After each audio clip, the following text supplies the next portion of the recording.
Warning. This episode contains foul language, a smidge of politics, and spooky predictions.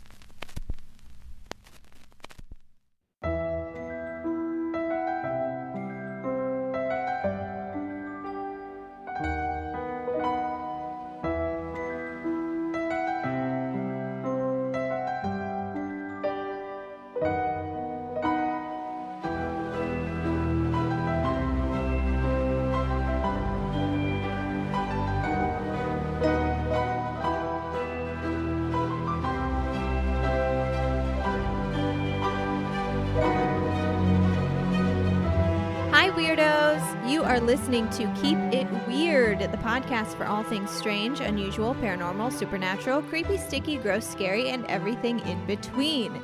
Each week we get to hang out and chat about something weird, and this week we are opening our third eye, pulling out our scrying board, and discussing prophecies.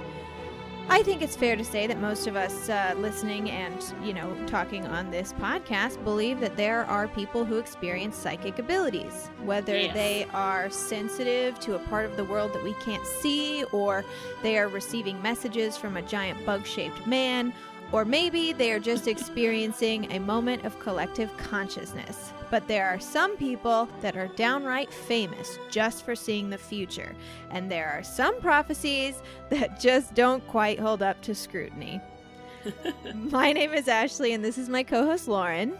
Hi, weirdos. And today we're going to share with you our two very different experiences researching this episode. Very different, and I kind of love it. I know. I mean, you said it best earlier when we were texting. You said sometimes the notes tell us what our topics will be. 100%. We set out thinking we're going to cover one thing, but as we do our research and start collecting notes, all of a sudden we're like, hey, I'm going in a completely different direction than I thought. Yeah, because I was feeling kind of self-conscious because my research took me in such a drastic change of direction. But you're right. Yeah. Like sometimes the episodes that we set out to research and discuss end up morphing the more we learn while we study, and it changes the contents of the entire episode. Right. And that's not a bad thing. Like, I'm so looking forward to everything you're going to cover today in this new way. And yeah, I thought I was going to be talking about multiple prophets today, and I'm only talking about one because he just had a whole lot to say. My notes just kept going and going, and I was like, all right, here we are. It's just this dude. He is also the most famous one, so you've got that going for you. Yeah, listeners, our plan was to cover so many different prophets, prophecies, seers, etc. Turns out that's not what happened, but we still have a really good episode for you. I remember this kind of happened for me when we did on the Mysterious Mr. Voynich episode, because I was so sure that I was going to debunk that dumb old book. Yep, you thought wrong. But I couldn't. I could not find anything to prove that book was fake.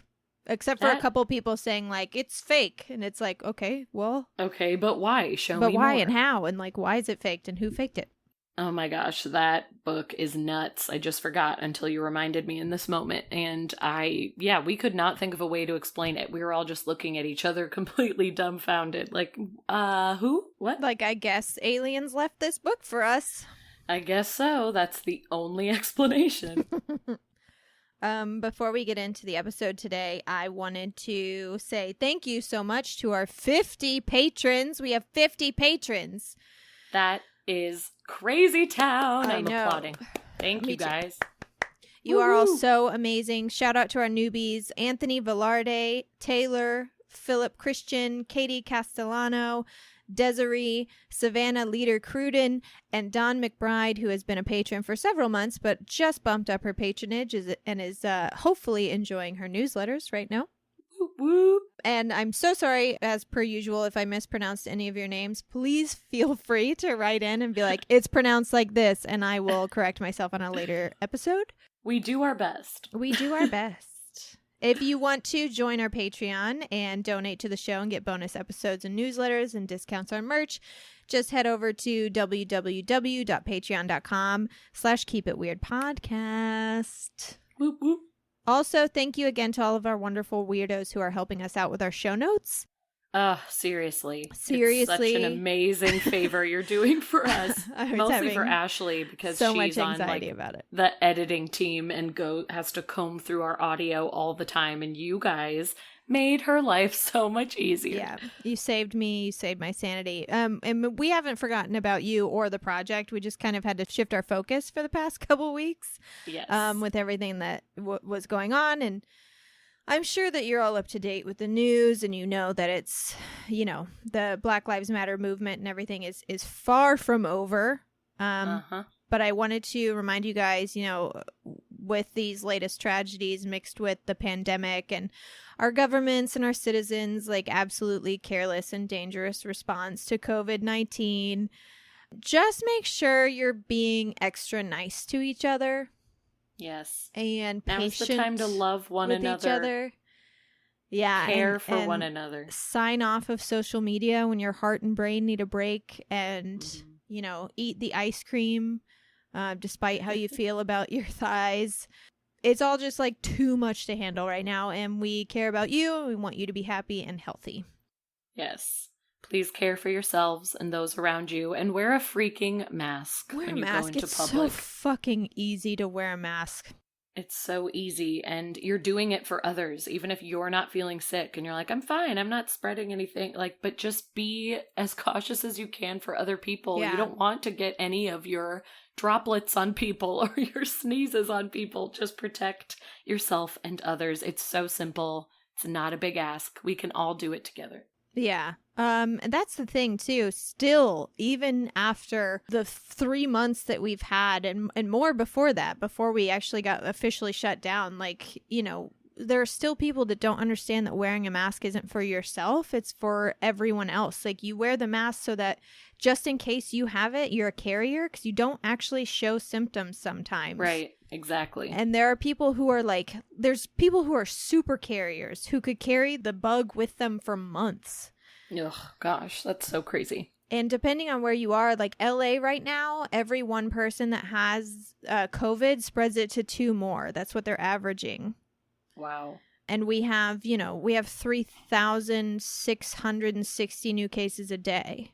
Yeah. So double that and then double that and then double that. If those people that have this aren't wearing a mask, it's going to get out of hand, and there are people who will die from this. Right. And you don't want that on your conscience. Exactly. Knowing that you have killed no idea. someone's grandma, or you killed someone like me who has really horrible bronchial situation.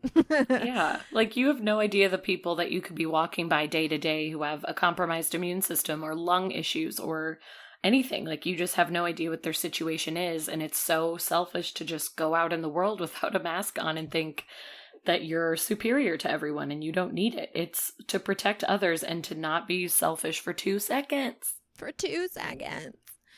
I also, though, I have to say, I have to start taking my own advice, because my anxiety has been through the fucking roof. Really? I'm not sleeping. I'm having chest pains. I know a lot of it has to do with the pandemic and the state of the world in general, but we can't help that there's a pandemic, and we can't help the systemic racism that's ingrained in our entire country. Everyone's a little bit responsible for it, because that's how it got this way, but there's nothing that I, Ashley Cassidy, can do to fix that problem from my bedroom right now. Right. But I think that what's causing me so much anxiety is being on social media and seeing how many people are just hateful about it, and also seeing how many people, again, like you said, are just willy-nilly going out in the world without a mask. Because I've been in here for 3 months, and I'm not I can't go to the grocery store, I can't do anything, I have to just stay here. I got to drive to get my car washed the other day, and that was the first thing I've done. And the reason that we shut down, if everyone had done what they were told, if everyone had stayed home and wore a mask and blah, blah, blah, blah, blah, there's a chance to actually stop this thing. It's not impossible. Right. And but no one we just did. Can't count on everybody, and nobody listened. So now Ugh. I'm at this point where it's like I don't know when I'm ever gonna get to leave. Like eventually, because like at this point, like I've lost my job. Yeah. And so like eventually I'm going to have to leave, and I'm just gonna have to like hope. Yeah. Hope for the best, which is so scary and terrible. Yeah, whereas like a month and a half ago, when I still had faith in Garcetti and humankind, I was like, you know what, give it like 2 more months, and we'll have this under control, and I can go out Yeah. there. I'll be safe enough. And now it's like I don't fucking know when I can leave. I have Right. no Everybody idea. messed it up so badly. It's only getting worse in LA, it seems like. Oh. And Yeah. it's so embarrassing because New York, which was like the epicenter for it, where everything was crazy, their numbers are going down now and ours are skyrocketing. And it's like, well, Ours are we're up, the new crazies. Ours are up 21% right now. Yeah. So, anyways, I know. It's very frustrating. I'm feeling pretty hopeless lately, and I don't really know how Yeah. to turn it around, but I'm just trying to. I was telling Lauren earlier, I got a new scrubber for my shower. And that So is I'm exciting. That brings scrubbing joy. everything. No, and I think taking the social media breaks is good. And I know we do a decent amount of social media for the podcast, and we like to be on there, providing the comedy with our memes and keeping you guys posted on our updates and stuff. But I think also we have to know when to unplug and say we need a break for our own mental health too, because everyone's going through this and everyone understands that we have to have those moments. So we may have to have, a little of unplugging to help our anxiety go back down. That's okay. Yeah, it's rough right now because of everything that's happening. Our news cycle is that, like, if you don't get online for 2 hours, you've missed something. Yeah, you've missed a new story. You've missed a new breakthrough. Yeah, it's you've crazy missed a how new fast it's happening. stupid fucking thing our president has said. Like, you've missed something. So it's like a constant checking in to be like, what's happening now? Right. What's happening know. now? And it's like, maybe I should just throw my phone in the river. Seriously, I want to throw my phone off the balcony 8 times a day. I'm like, Alex will just tell me if the world's on fire. It'll be fine. Yeah, I should just get my information from Joe. So anyways, guys, take care of yourselves. I'm going to try and take that advice too and take better care of myself. And until then, we can do this. we can at least distract ourselves with today's topic. And Lauren's going first. Yes, I'm going to jump in to the most famous seer, without a doubt, on the planet. It sounded like I said singer, but I said seer. I said it in a weird way. Here's the thing. We don't know. He might be a singer. He is, you're going to know his name immediately. His name is Nostradamus. I was going to say, don't leave us hanging. I know. It's like such a big reveal, even though it's not, because I feel like we've told so many people we were going to talk about this. But you guys have written in and requested this man so many times, and for good reason, because he's fascinating. So we're finally going to talk about him. And like I said before, my plan was to talk about a bunch of different seers and prophets, but he was just so fascinating to me, I decided to focus on him. And what I thought was cool was, as famous as he is, I talked to both my husband and then a few of our close friends, just kind of trying to get a gauge and saying, hey, I think we're going to do this episode on prophecies and I want to talk about Nostradamus. What do you know about him? And everyone sort of said the same thing. Like, I know that he had these visions and he had these prophecies, which many believe to have come true in big world events. But I don't exactly know, like, what's true and what's false. I don't know his history. I don't know where he was from, yada, yada, yada. Like, so many people just didn't know who he was beyond this very famous name that's attached to these crazy little poetic visions that he put out in the world. So that was kind of the agreement. And same for myself. I did not know a ton of his background. So I thought, in a semi-summarized version, so I'm not going on and on for hours, I would give you guys kind of his history and his story. I would like that. And then we'll get in. Yes, I thought it was really interesting. Yeah, I don't know much about, like, his life at all. Right. Like, who is this guy? Where's he from? What's his deal? On? What's this guy's deal? What was his first vision? What got him started? So I decided to dive into all of that. And then, of course, we're going to get to some of his crazy predictions. What's true, what's false. All the goods, guys. Don't even worry.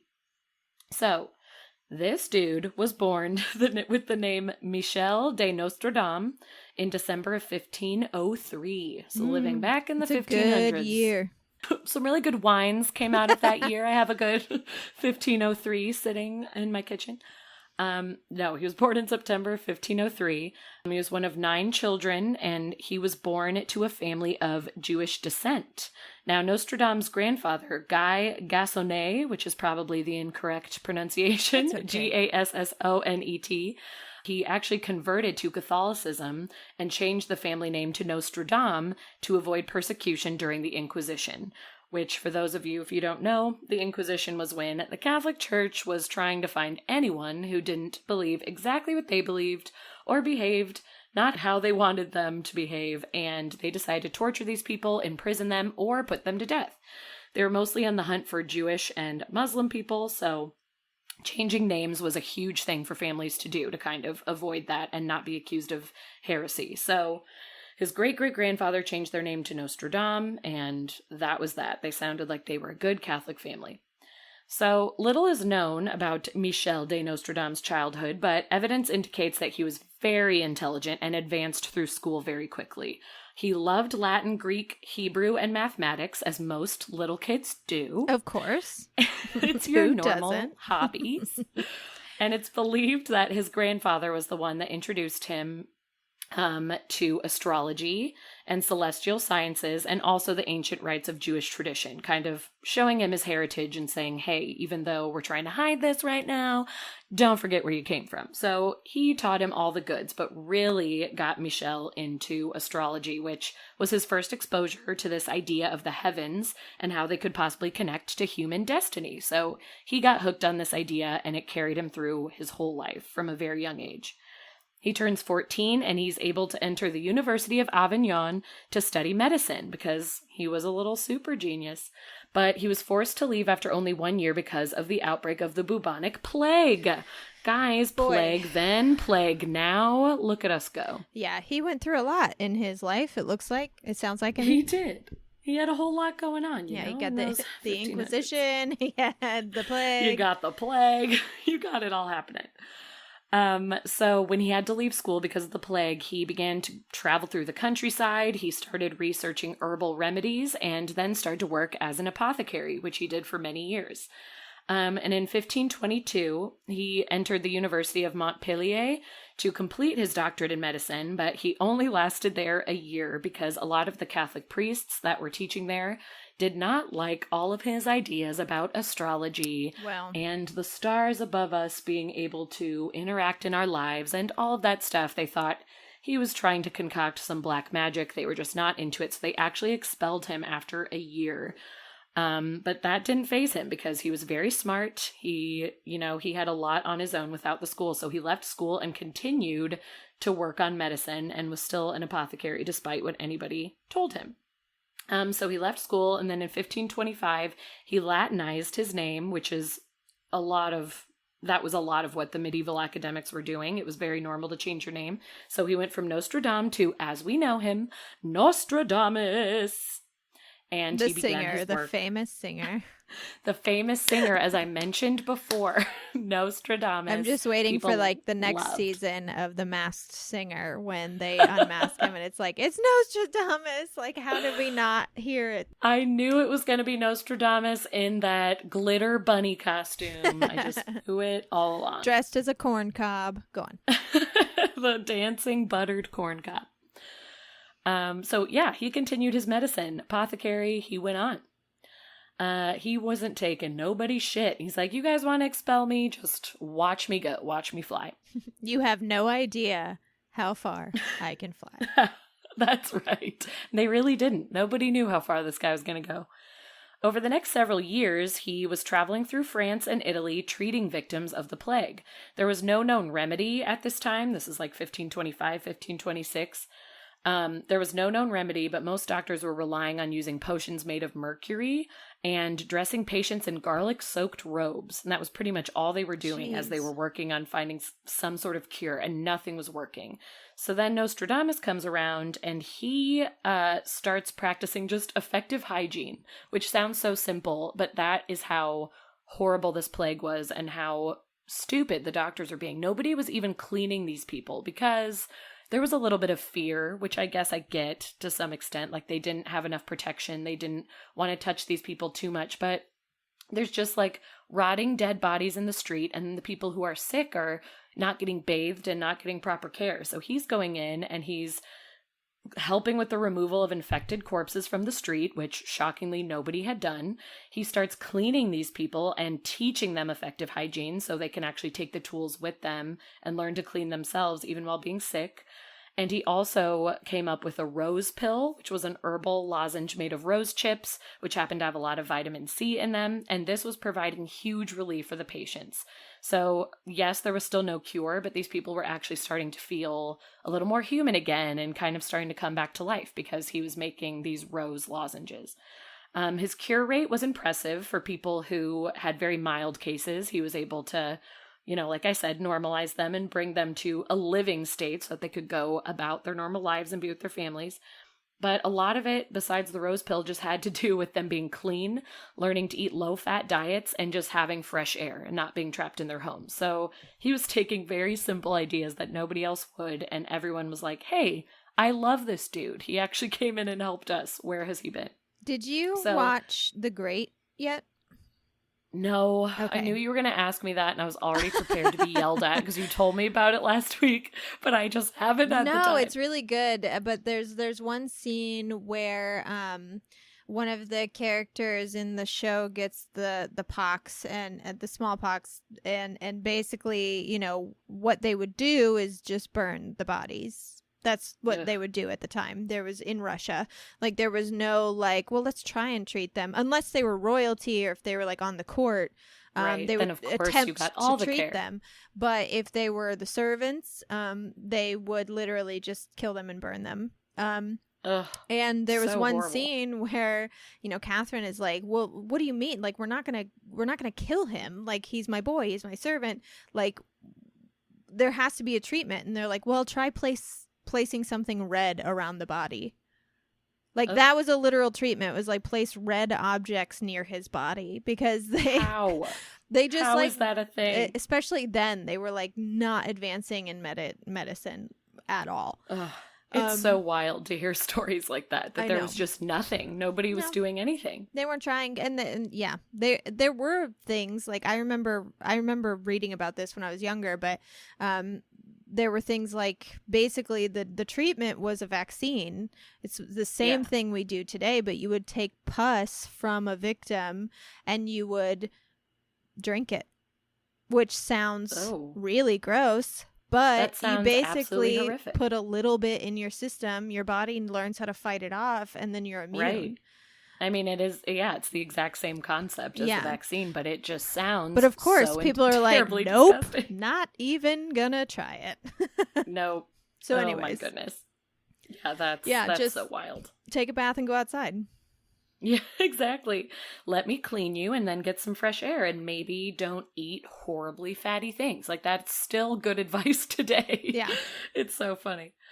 So Nostradamus became a local celebrity because of this, because he's saving people left and right, and everyone's appreciative. They're even showing financial support to him. He's starting to make a pretty good living off of this because he just decided to help these people. So in 1531 in southwestern France, he actually gets brought on to work with a leading scholar of the time named Jules César Scaliger. And in the same time, he was married. He had 2 children.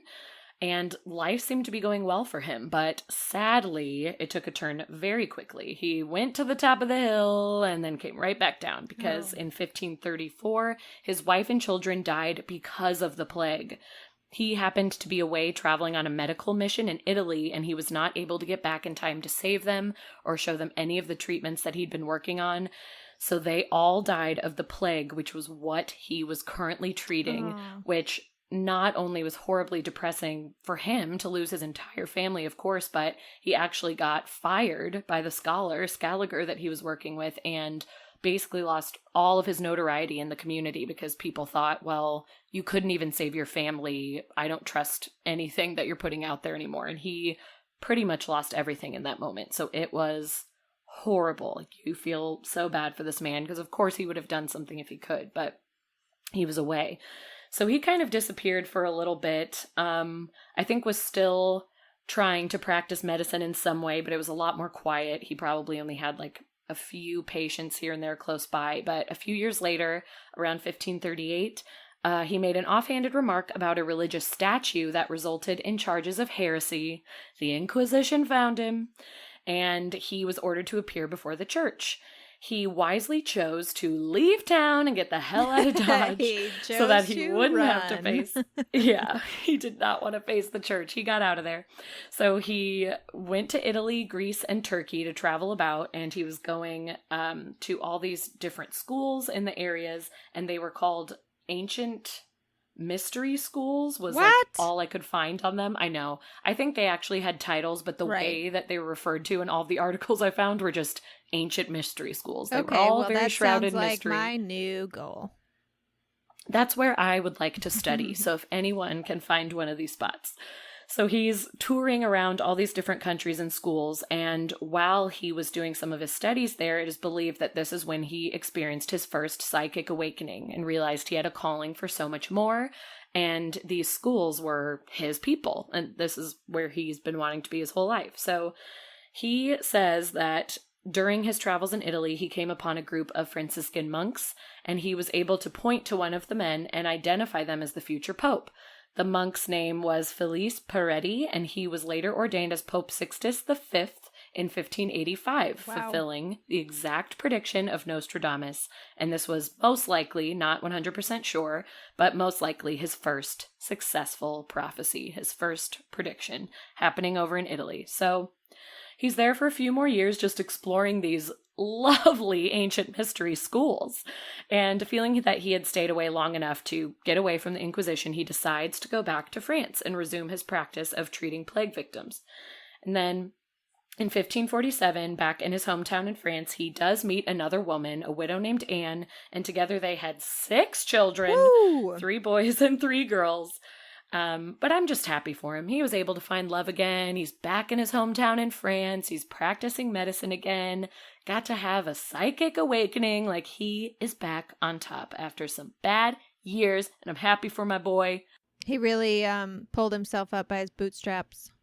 He sure did, you know, and it just took running away from the damn Inquisition. He needed that little kick in the butt. He actually even published 2 books on medical science by this time, and one of them was a medical cookbook for treating the plague, and it also taught the preparation of different cosmetics that could work and help heal you. So he was giving people the tools they needed, still being a great guy, got his life back up and running again.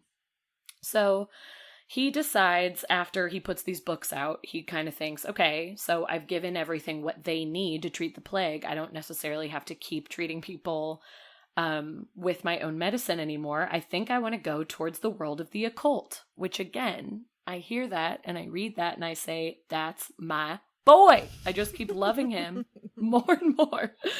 So he began studying meditation, and he would spend hours, night after night, meditating in front of a bowl filled with water and herbs. What have I said to all of you? I know. You literally say to meditate all the Do damn time. you want to be the next Nostradamus? All it takes is some meditation, some water, and some herbs, y'all. Get them herbs. So the meditation would last hours and hours every night, and the meditation is what is said to have brought on his visions. It would bring him into a very deep trance and then bring on visions of the future. And in 1550, Nostradamus wrote his first almanac of astrological information and predictions for the coming year. And I'm sure most of us have heard of almanacs, but especially in the 1500s, almanacs were extremely popular, providing useful information for mostly farmers, but also merchants around the town, and contained everything they needed to know about, you know, weather predictions, astrological predictions for the year, but also they would have little bits of entertaining stories and some local folklore for people to enjoy. And he was adding his astrological predictions and some fun, entertaining bits as his piece to the almanac. So what I love about this is I'm imagining the almanac to be like our modern day, it's our 17 or Cosmo magazine, where we have our horoscopes to read. Mm-hmm. That's kind of what he was adding. Like, hey, I'm going to tell you guys some stories about astrology. And in the back, there's a quiz to tell you which boy from 90210 you would marry. Which sex position is your favorite? So he's putting in all of his fun celestial info and really having a good time with it.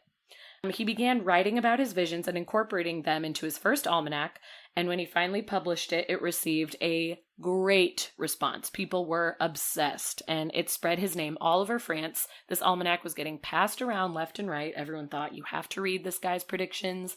You have to read what he's saying about the town, what he says is going to happen in the sky. This guy is awesome. So he's becoming really famous, and he's asked to start writing more. So this basically becomes his soul work. Again, he's kind of walked away from medicine now and all of his little herb pills he was passing out to everybody, and he has turned to this. He's all about astrology. And he starts channeling all of his energies into writing one big opus that he originally was going to call Centuries, which would be 10 volumes and contain 100 predictions forecasting the next 2,000 years. Wow. In 1555, he finally published it, and it ended up being called Les Prophecies, or as Americans know it, and as everyone buys it offline because it's still being published today, The Prophecies. So this is still able to be read. It's been translated 1 million times. It's in every language right now. It is one of the most famous publications out there. Nostradamus, as we keep saying, is the most famous seer, the most famous prophet that's out there. So it is a collection of all of his major long-term predictions. And he wanted to avoid any more persecution from the Catholic Church or the Inquisition when he wrote this. So he devised this method of sort of hiding the prophecies or any inkling that they might be, heading towards some sort of black magic or be from the devil by using these little 4-line verses. They're almost like little poems called quatrains. And they're a mixture of other languages such as Greek, Italian, Latin, and Provençal, which is a dialect of southern France. And he threw this all together into these little 4-line poems. And that is how every prophecy is written out in the book. If any of you have seen a Nostradamus prediction online, or if you've read the book, because maybe some of you have, you'll see them all written that way, little tiny poems. So it is believed that he never faced persecution or was charged of heresy by the Inquisition because he didn't extend his writings to the practice of magic, and he was never found out to be doing anything other than writing little poems to people. It's so like, he was never found out. Entertainment. Exactly. Like, nobody looked further into it. He actually ended up being pretty well liked by the Catholic Church, so he had no issues. He was left alone, thank goodness. But Nostradamus did run into some controversy with many others, unfortunately, because there's always going to be them haters. There's always a few. If you are doing something right and you're putting your work out in the world, this is true of today for social media influencers and anybody who's out there. Podcasters, us! Anyone putting themselves on the line, putting their whole selves out there, you're going to get judgment. You're never going to be liked by anybody. So some people were coming forward and saying, we think you are a servant of the devil. Others said he was just a huge phony, a huge fake, and others said he was completely insane and needed to be locked up because he had lost it. But for the most part, the majority of people actually really believed his prophecies, and they believed that he was being spoken to either by God or any type of higher power, some spiritual higher power. They truly thought he was ordained in this special way, and he was receiving messages from another world, another something or other, there was a higher power that was helping him out. So he became famous and in demand by many people across France. One of the first famous people that he caught the eye of was Catherine de' Medici, and she was the wife of King Henry II. And she was one of his biggest admirers. She immediately brought him over to their town and said, after reading your almanacs, I need to know more. Some of your almanacs hinted that we may be about to be threatened. Like, she read into something that he published she read into it as to say that her family was going to be threatened in some way. So she immediately had him come over and she's like, hey, you have to help me out. Where are these threats coming from? Can you protect my children? So he kind of became her right-hand man. She had him draw up horoscopes for her and her children. And then a few years later, he was officially named the official counselor and physician to King Henry's court. So he moved up real fast. Now he's in a palace. He's serving royalty. He's their right-hand person. That's also, 15 here's the thing, like, that's, like, baller, and it's, like, awesome, but that's also such a scary position to be in. So scary. Because it's risky. It's very risky because, like, say you have bad news for them, like, how are they going to take it? Or, like, say you're wrong about something, like, really big. Like, are you going to get beheaded? You're 100% going to get beheaded. That's what's so risky about it. Like, yes, you're helping them originally. That's the intent. But yeah, if you give them one piece of bad news or say something they're not expecting, like, you don't know what's about to happen. I know. Anyways, so it's terrifying. That was probably stressful. I would have been so scared to be called by Catherine, especially because she was like, hey, my family's being threatened. What are you going to do about it? Like, he had so much on his shoulders in that morning, in that moment. I can write you some sonnets. Yeah. He's like, here's some horoscopes, kids. But yeah, he officially joined the royal squad. And in 1556, while he was serving there, he explained another prophecy that he actually had written in his first copy of the prophecies, his big book. It was in one of the first chapters. And he realized as he was getting to know King Henry that he believed it to be about him.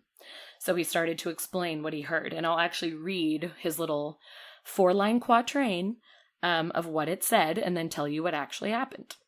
So it read, "The young lion will overcome the older one. On the field of combat in a single battle, he will pierce his eyes through a golden cage. 2 wounds made 1, then he dies a cruel death." So, like, not a great thing. But lines to remember, there's a young lion and an older one, a field of combat, an eye will be pierced through a golden cage, 2 wounds made 1, and dying a cruel death. Those are, let's remember those. So what actually happened? In the summer of 1559, this is a couple years later now since the initial warning from Nostradamus when he said, hey, King Henry, like, I think this is about you and something's going to happen to you. And the king's like, nah, I'm fine. 1559, King Henry II is lined up in a jousting competition against a man named Gabriel de Montgomery. Now, King Henry the France was about... King Henry II. I just said King Henry the France. I'm losing it. King Henry II was about 6 years older than Gabriel Montgomery, so the older lion, you could say. The tournament was held to celebrate the upcoming wedding of the king's daughter, so both men are lined up to joust. Everybody's watching. They both have lions on their shields. In their final pass, Montgomery's lance is tilted up and it bursts through the king's poorly secured visor, which could be the golden cage, and goes into his eye, piercing the eye through the golden cage. Its splinters from the lance enter the king's eye and his throat. 2 wounds, made 1. Despite the best efforts of royal surgeons, Henry II experienced agonizing pain, seizures, and even partial paralysis, and then 11 days later, he died. Oh, wow. The cruel death. So literally every line of that quatrain came true. Like, it was the most accurate thing that could have been written, and it was exactly what he warned King Henry of, but he didn't listen, and he died from that jousting competition. So pretty dang accurate, Nostradamus. Also, that was a good one. Kings used to be so much cooler. Like, can you imagine a king or, like, say, like, a president or a ruler today jousting? Like, they build gates and they build gates around their house and they hide in their bunker. They don't go to jousting competitions. Obama played basketball, and even that was like, can you believe the president went out and played basketball today? Like, he could have hurt his ankle. I know. Isn't it funny that we thought it was so nuts that President Obama enjoyed being athletic? Like, we shouldn't think that way about our leaders. Why can't they go to a jousting like, here's the thing, if like, they want? Obviously it didn't work out sometimes. Yeah, but unfortunately. It's just interesting that, like, that part of being and the thing is like, kings, it's not like they were appointed or anointed or whatever, appointed. Right. You know, they're born into it. So, like, what are they supposed to do? Not joust? But at the same time, it's like, when's the last time a ruler like that existed? Yeah, exactly. I wish we could see more of that out of our rulers and our leaders. I want to see some fun competitions.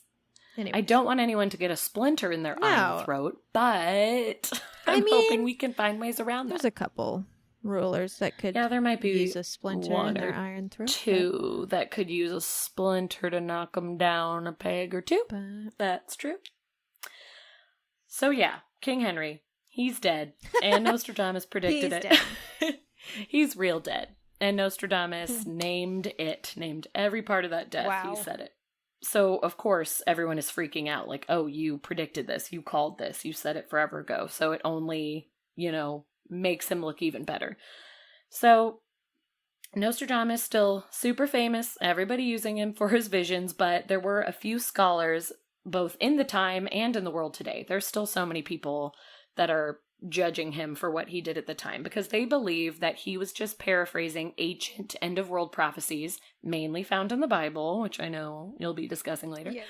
and then through astrological readings of the past, and he was combining these and just projecting them into the future. So basically, they were criticizing him, saying, you took horrible natural events that happened in the past or horrible deaths or, things that were happening across the world from the past. You looked at what astrological signs were happening that day and you made that same prediction for the future for when those same astrological signs were lined up or when the planets were going to be lined up a certain way. You'd put that in the almanac and say, history is just going to repeat itself. So that is what he is accused of most from scholars, is that these visions were a total hoax and he was just taking his really in-depth knowledge of astrology and saying, well, history usually repeats itself. These past events may happen again when all of these things are lined up perfectly. So that is how I'm getting my horoscopes and that's how I'm predicting the future. But he says no. He says he was genuinely having visions, that astrology did play a part,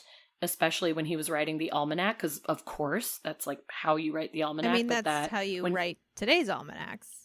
Exactly. So he's like, of course I use my astrology and I use my studies all of the time, sometimes even to help other people, but I do have these genuine visions. And how would astrology have told me that King Henry II is going to die by getting a splinter in his eye? Like, you are not making the full connection. So he's criticized all the time, both back in the day, other professional astrologers that he worked side by side with sometimes were all like, not feeling you, dude. But you're always going to have your skeptics. And I always choose to believe, as you all know, listening to this podcast, and as Ashley knows. So I'm Team Nostradamus. I think he had a talent. I think he had a power. I'm into it. Yeah, So you're always going to have skeptics and you're always going to have haters, but you're also going to have people who are, I mean, I guess that's the definition of a hater, but like just jealous. yes, 100%. Can you name another astronomer from that time? No. Yeah. I cannot. I got nothing. Like, yeah, they were probably jealous of the success he was having, how famous he was, and how, he was working for the royal family. Like, he had it made over there. That's some high school shit, guys. I know. You petty. But even though he was so famous, another thing that I think is so cool about him is he still liked to be shrouded in mystery. Like, he never talked too much about exactly what he did in his meditations. He talked about having the bowl of water and the herbs, but he wouldn't go too much into exactly how he meditated. He wouldn't go into exactly what his astrology studies were, leading him to find and how they were aiding in the visions and how the two of those connected. He did always keep a little mystery about him, and that's what I liked. And he never wrote a memoir, and he was able to just kind of say, yeah, like, this is my thing. Nobody else is going to do it my way, and I'm going to sprinkle a little magic here and there. So I kind of liked that yeah, he stayed it was mysterious. sort of like a take it or leave it. It's like, prove it. Yeah. It's like, I don't have to. Like, you can I believe it or not. Anything. I don't know. Exactly. He just I'm he tired. kind of ignored the hater. My entire family died from the plague and I survived the Inquisition. I'm tired. I Let know, me live my days in this palace that I've been invited to because I'm cool. He's just been through it. He deserves this good treatment. Yeah, he's cool as hell. So I love that he never had to show the receipts, never had to show proof. He's like, here I am. I know, I love the idea of showing receipts in the 1500s. He didn't have to show nothing. He was like, this is me. So, of course, coming to the end of his life, Nostradamus suffered from gout and arthritis for most of his adulthood. And in the In the last years of his life, the condition turned into edema, or dropsy, as some call it, and abnormal amounts of fluid would start to accumulate beneath his skin or within cavities of the body. And without treatment, this condition almost always resulted in congestive heart failure, which is what happened for him. So in late June of 1566, before he died, he asked his lawyer to draw up an extensive will, leaving much of his estate to his wife and children. And then on the evening of July 1st, he is alleged to have told his secretary, "You will not find me alive at sunrise." And indeed, the next morning, he was reportedly found dead, lying on the floor next to his bed. So the heart failure hadn't even come into play yet. That is how he ended up dying, and that's how it was found, but he just knew his death was coming, and he had to get all of his affairs in order, got the will together, told his secretary, and there he was, dead. So even his death was a prediction. Can you imagine, though, if it wasn't, if he was like, "You'll find me dead tomorrow," and then the next morning he was like, I'm still here. Tomorrow evening. You didn't hear me correctly. I said tonight at 11 p.m. 11:35. Or he's laying on the ground face down with his eyes closed, but like one eye opens. Like, oh, damn it, they saw me. Son of a bitch. I thought for Damn sure it, it could was you tell be I was tonight. breathing? No, he died. Okay, he did it. Well. But no, he lived a very long life, especially for that time, and he lived a very fruitful life. He accomplished a lot, so good on him. Okay, so that was his life, but let's jump into some of his predictions. Let's get into the meat of everything. We already talked about King Henry, which was one of the bigger ones, and also him predicting that monk becoming the Pope. Another very popular one of his was the Great Fire of London. So this one is a little looser, but it's believed pretty much far and wide and connected to this. So the quatrain reads, "The blood of the just will commit a fault at London. Burnt through lightning of 23's the 6, the ancient lady will fall from her high place. Several of the same sect will be killed." Now, in regards to the date, it is said in the quatrain 20 times 3, or 23 is the 6. So 20 times 3 is 60, and if you add 6 to that, you've got 66. Right. And the year of the fire was 1666, September 2nd, 1666. I can talk. Everything is fine. So that is what people use with that number of 23 is the 6. They're thinking that it's pointing to the year, and it was a 3-day blaze. And in regards to the same sect portion of the quatrain, Londoners blamed the fire on Catholics and the Dutch, and a number of lynchings and attacks ensued while the city was on fire. So they think maybe the same sect was referring to them. They also believe that the same sect could also be attached to the ancient lady, which you could be calling London itself, the ancient lady. So people are attaching the words however they sort of want, which is the story of all of Nostradamus's predictions and pretty much horoscopes in general, or any kind of prophecy. You can make it what you want. Even just like fortune cookies. It's like, today you're going to have a pleasant surprise. And it's like, what? And then it's not until like the end of the day that you're like, did I have a pleasant surprise? You know what? This could have been the pleasant surprise. Totally. Like, well, this tiny little thing happened, and this could have been it. Well, I got my shower scrubber in the mail. Uh-huh. That was a great pleasant surprise. Planned, but still. Fortune was right. I totally get that. Yeah. Yes, so people are connecting this one to the Great Fire of London. As loose as you think it is, some of those lines do sort of line up, so that was that. The French Revolution was a big one. I think this one seems to attach a little more. The quatrain reads, "From the enslaved populace songs, chants, and demands, while princes and lords are held captive in prisons, these will in the future by headless idiots be received as divine prayers." So, the revolution started with the storming of the Bastille in 1789 to overthrow the monarchy. So the Third Estate, which would be the enslaved populace, took control of Paris and forced their demands on royalty, the princes and lords referred to in the quatrain. Ultimately, the revolution, of course, turned bloody, and a lot of the traitors in the revolution were beheaded at the guillotine. The headless idiots that were referred to. That was like the most common way people were being killed if they were caught on the other side. About 17,000 people were executed during all of this. 10,000 died in jail, which Quatrain also talks about being held captive in prison. A lot of those figures were, part of the French Republic, but they were also aristocrats. So that could be referring to, it says both princes and lords are held captive in prison. So all of the chants and demands and the songs, that was all, the young revolutionaries who were crying out. And then you can see the royalty, that being held in prison, and the headless idiot. So in that one, that all kind of pans out really well for the French Revolution. That one adds up a little more. Can you in my hear opinion. the people singing the songs of angry men? We just sing Les Miserables all night long. I know, that's what I think of every time. One day more. Okay. Then there was a Frenchman named Louis Pasteur, or Pasteur, I don't know exactly how you say it, but he was a guy. And there is a quatrain believed to be about him, and it reads, "The lost thing is discovered, hidden for many centuries. Pasteur, Pastor, so spelled differently than his last name, but Pasteur will be celebrated as a godlike figure. This is when the moon completes her great cycle, but by other rumors he shall be dishonored."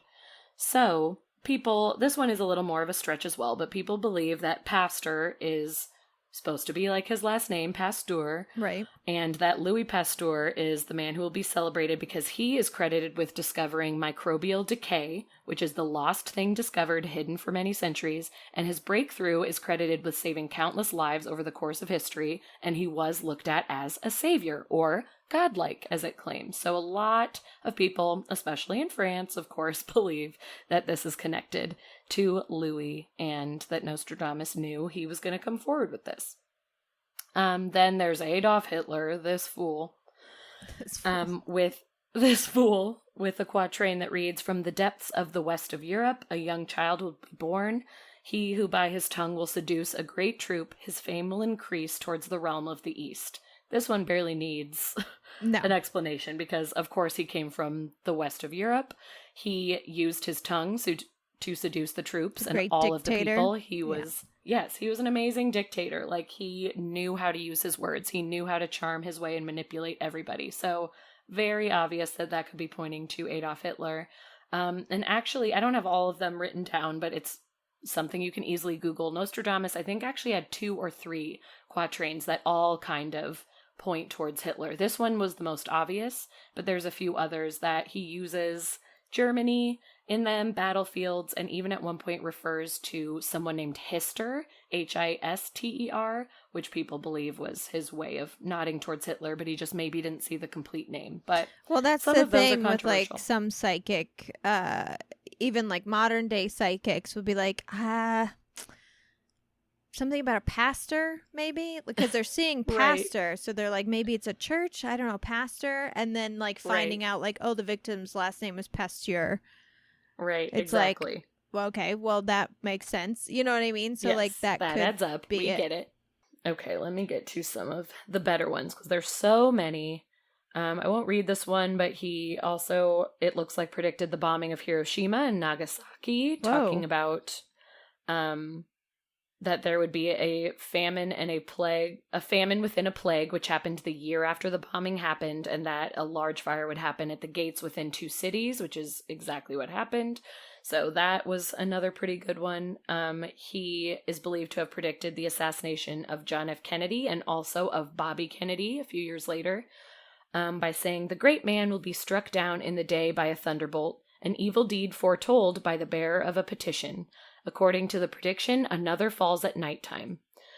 And the great man is believed to be John F. Kennedy. The petition, or the evil deed, is believed to be the death threats that were coming through. The president was gunned down. That's the thunderbolt. And then years later, at midnight, Bobby Kennedy was shot down, which is a little bit of the stretch, but people were sort of reaching to say that is Bobby Kennedy when he was shot down years later at nighttime, at midnight. So that is supposed to be about the Kennedys. And then one of the more famous ones, getting closer to our lifetime, is 9/11. And I must say first that a lot of people actually incorrectly quote Nostradamus for 9/11. There is an accurate quatrain from his book of prophecies that could be pointing to 9/11. It's a little bit of a stretch, but absolutely could be. But people misquote him all the time. They take pieces of different prophecies and put them together and make their own little 4-line rhyme and blast it out on social media, as people do, and say, this is what Nostradamus said. There's one that says, like, 2 steel birds in the sky will rain fire on the earth. I remember seeing that one getting thrown around, and I was like, wow, like, how did Nostradamus know there were going to be airplanes? How did he know this was going to happen? And then it turns out if you go to Snopes or PolitiFact or any of these places, they're like, hell no, none of this is true. So his actual quatrain was, earth-shaking fire from the center of the earth will cause tremors around the new city. 2 great rocks will war for a long time, then will redden a new river. So it is believed the 2 great rocks are the 2 World Trade Center buildings. The new city is New York City, and then the buildings warring for a long time and then crash and redden a river, which I guess could be the bloodshed and death, or however you want to interpret that. So the earth-shaking fire from the center of the earth is the only line that's sort of like, okay, like you could have said something a little more specific about how the buildings fell down. But again, nobody knew what airplanes were, and who knows? But that is the one that is most associated to 9/11. It is actually a prophecy of his that was written. So the other ones have been debunked. And then I also, before I completely moved on, wanted to talk about his coronavirus prediction, which again has been incorrectly. No, come on, guys. Going around the world. Ugh, it's so funny. So I saw this on Facebook. I remember seeing it and being like, Nostradamus is at it again. So what people quoted was that he said, there will be a twin year, 2020, from which will arise a queen who will come from the east and who will spread a plague in the darkness of night on a country with 7 hills and will transform the twilight of men into dust to destroy and ruin the world. So first of all, this is longer than his normal 4 lines. It's like 6 lines. And a bunch of people took this quote and put in parentheses what they thought it was attaching to. So it's like twin year, 2020. Right. The queen, corona. The East, China. The plague, the virus. The country with 7 hills, Italy. Like, men turning into dust, death. So everyone's making these attachments. It got passed around everywhere at the beginning of this year, and everyone was quoting Nostradamus. Snopes and PolitiFact came forward and said, no, this is false. And now it's funny, if you see this picture on Facebook, it now has a flag next to it. Like, even Facebook took action, was like, this is false information. If you're passing this around, it is only for humorous purposes at this point, and it's a meme, because this is all false. So it has been shot down. It was not written by Nostradamus. It was put together by probably some man named Steven in his basement, and nobody knows. Trevor from accounting. Definitely Trevor from accounting. But again, there is a prophecy that is actually from Nostradamus, and you could attach to the coronavirus if you really tried. Yeah, if you crossed your eyes and looked at it in the dark. Yeah. And this one is, in the feeble lists, great calamity through America and Lombardy, the fire in the ship, plague and captivity, Mercury in Sagittarius, Saturn warning. So to break this one down, I do kind of like this because, as we were saying, you and I both kind of like digging into conspiracy theories, and it's just fun to see what they're about. So I did kind of like this one. So the lines plague and captivity, obvious. We know what those are about. The feeble lists refer to the sick and the dead. America and Lombardy. Lombardy is a region in the north of Italy. So America and Italy, the 2 countries that had it the worst. So that's interesting. Mercury entered Sagittarius in December of 2019, which is mentioned in this, and that's when the first cases of coronavirus occurred, and Saturn moved into Aquarius on March 21st, right as New York City was going into lockdown. As for the fire in the ship that was mentioned, this could refer to the multiple cruise liners that have become stranded at sea during this crisis, and that includes the Grand Princess, which we heard endlessly about, that was docked in Oakland and had 21 confirmed coronavirus cases on board. So, once you break it down that way, you're kind of like, oh, hell yeah, Nostradamus predicted coronavirus. Yeah, and also, I mean, what was it? The fire in the ship? What was the actual line? Yeah, it was the fire in the ship. The fire in the ship. I mean, we're still going through it. So, like, that could be something that hasn't even happened yet. Yeah. yeah, they're connecting it to the cruise liners, which, yes, makes sense, but there could be a ship on fire for all we know. Yeah, an American submarine could be blown up in a couple weeks. That's going to be a fire in a ship. You know what I mean? So, like, yeah, exactly. It's not necessarily like, it something that's taken place yet. Right. That is 100% correct as well. So we don't even know what's coming. And for the CIA, FBI, in SA that's listening to this, I have no access to any weapons that could fire at a submarine, nor do I know anyone with any weapons. So please delete that. It was totally delete this file. hypothetical. Please do not come after her. She has a family of cats and a fiance. Do not come for her.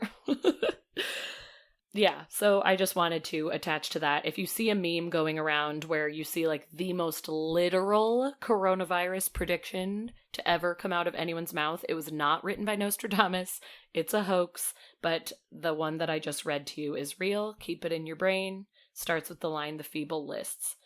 And then I want to leave you with a prophecy that has not been fulfilled yet. So it means it could still be coming our way. And it sounds like a really good time. So I want to leave you with this before we move on. The year of the great seventh number accomplished, it will appear at the time of the games of slaughter, not far from the age of the great millennium, that's us, when the dead will come out of their graves. Oh, cool. So zombies are coming, guys. Get ready. And when is that supposed to be? It said the great seventh number in the beginning and not far from the age of the millennium. So the article that was quoting this prophecy said maybe 2027 was what they were gathering. Right.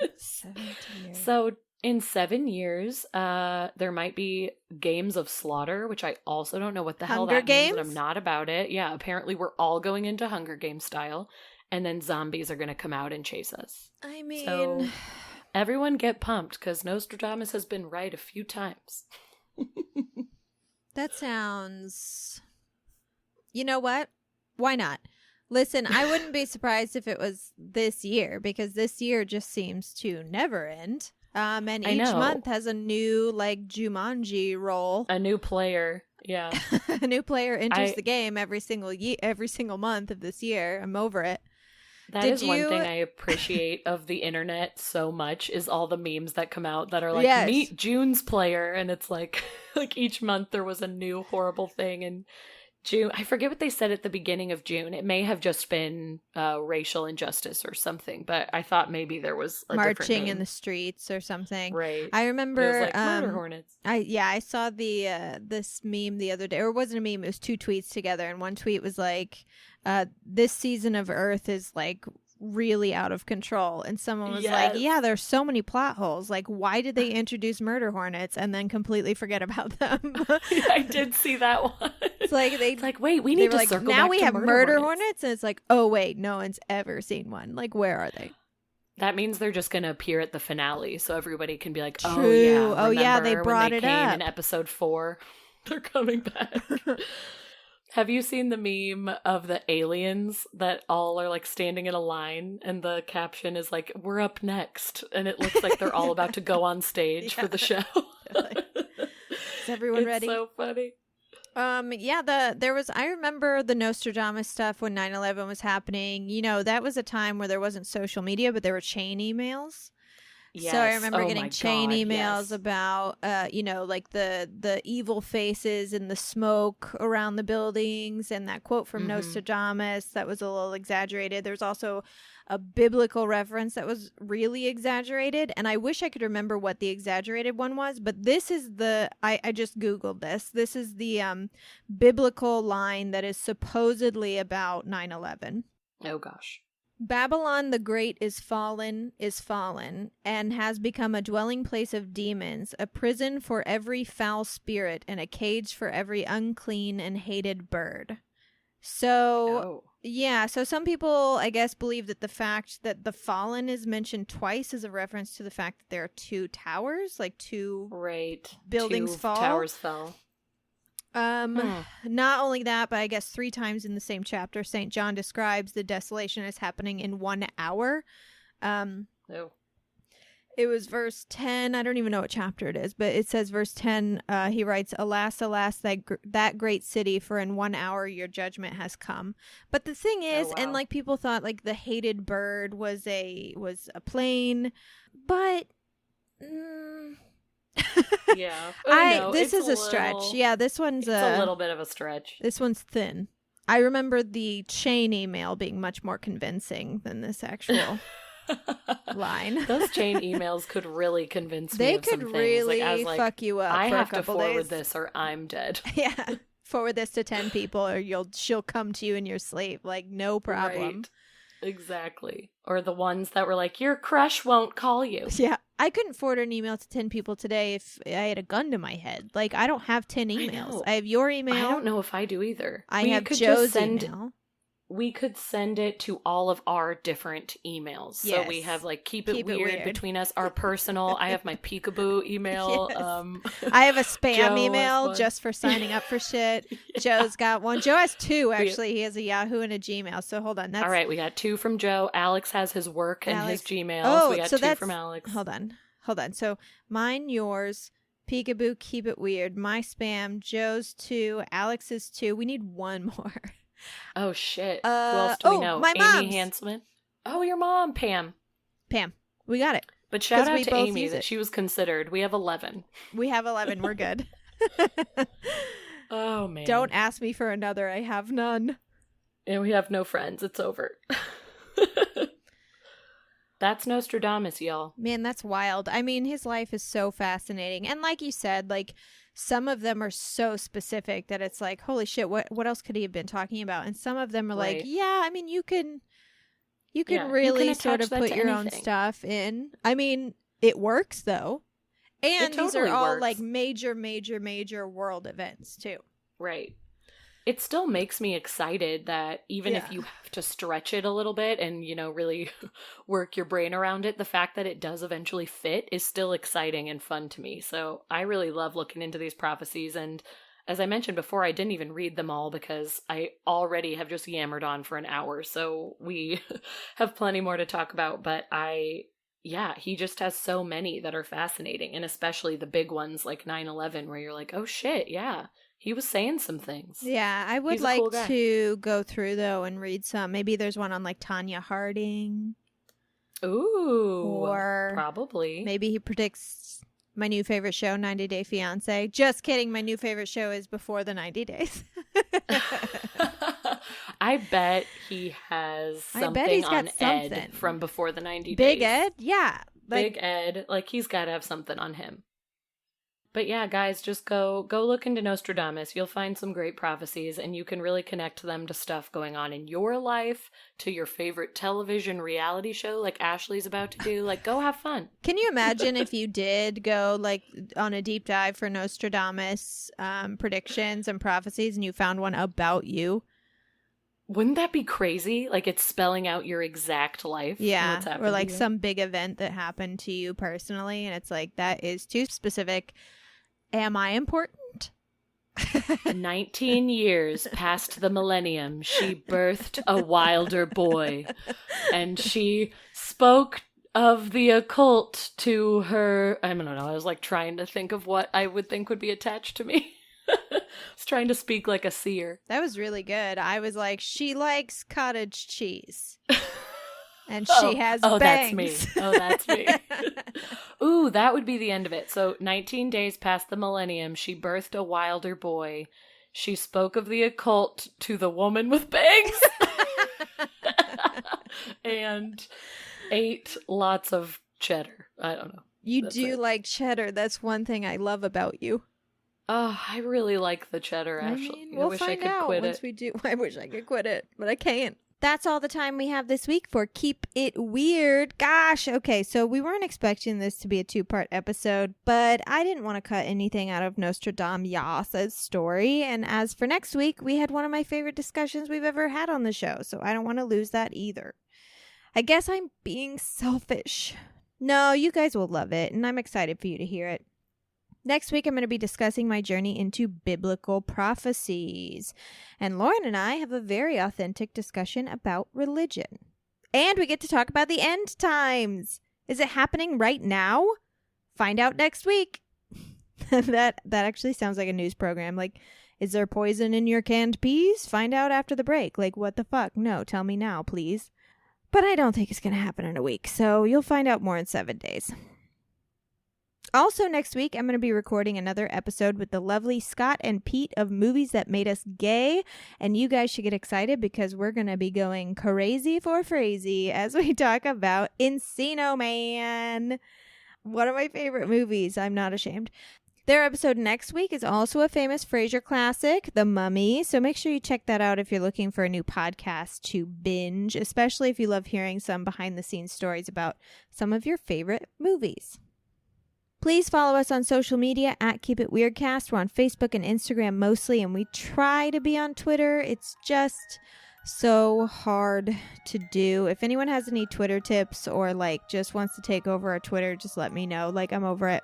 I don't like being on there. So if you love our show, head over to iTunes and give us a 5-star review. If you really love our show, head over to our Patreon at www.patreon.com/keepitweirdpodcast to donate to the show and get bonus episodes and newsletters and discounts on merch. If you want discountless merch, head over to www.etsy.com/shop/keepitweirdpodcast and grab yourself a shirt or a hoodie or a tote bag or a button or a baby onesie, or even a necklace. As for our sign-off this week, I wrote my own quatrain, and guess what, Nostradamus? Mine rhymes. 2 girls of the strange and unusual keep speak of ghosts, goblins, and creepity creeps into the ears of thousands each week, sparking a love for the spookiest treats. Have a great week, guys, and keep it weird.